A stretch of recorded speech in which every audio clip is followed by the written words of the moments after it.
আগে যুদ্ধ করলেন আল্লাহ জিজ্ঞাসা করলেন আলাস্তুবিকুম তোমরা কি আমাকে রব মানবা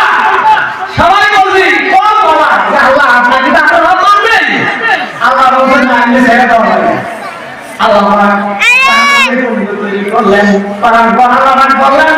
এই জাহান্নামের কুণ্ডুর ভিতরে লাফায় পড়ো কিন্তু ইমানদার যারা তারা লাফায় পড়বেন আর যারা কাফের নামাজ পড়বেন না তারা বলবেন যে আমি ভিতরে যদি লাফায় পড়ি মজার কথা দেখি না কিন্তু আল্লাহ পরীক্ষা করবেন পরীক্ষা করার জন্য এই চিন্তা করবেন যে দুনিয়া টাকা জমাতে দিছো নামাজ পড়ো হুকুম করো আমার জিকির করো সালাত কিন্তু আরে করো না বন্ধুরা আজকে এই জাহান্নামে তুমি যাচ্ছ তার নাম সাকাত তার নাম কি জোরে বলেন জানিয়াম আল্লাহ ওটা সাকা তাহলে ওয়াদা দেওয়া আল্লাহর কাছে কথা দিয়ে কি কার কাছে আল্লাহর কাছে জোরে বলেন কার কাছে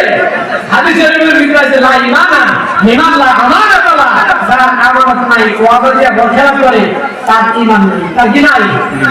তার ঈমান ঈমান নাই লা সালাতা লিমান লা তুহরালা যার পবিত্রতা নাই তার নামাজ নাই আমাদের পবিত্রতা আছে সুদ ঘুষ হারাম মিথ্যা বদমাশি আছে কিনা এগুলি আছে না সমাজে তাহলে আমি সাংঘাতের বড় বিশ্বাস বড় হুজুর আর আমি সুদ খাই আমি ঘুষ খাই আল্লাহ নবী বলেন লা সালাতা লাহু লিমান লা তুহরালা যার বুঝলে পবিত্রতা নাই শরীরের ভিতর নাই জামার ভিতর নাই পোশাকের ভিতর নাই এই কিয়ামত পর্যন্ত নবী সেটা দেখা সেটা তোমার কবুল হবে কি ভাই কবুল হবে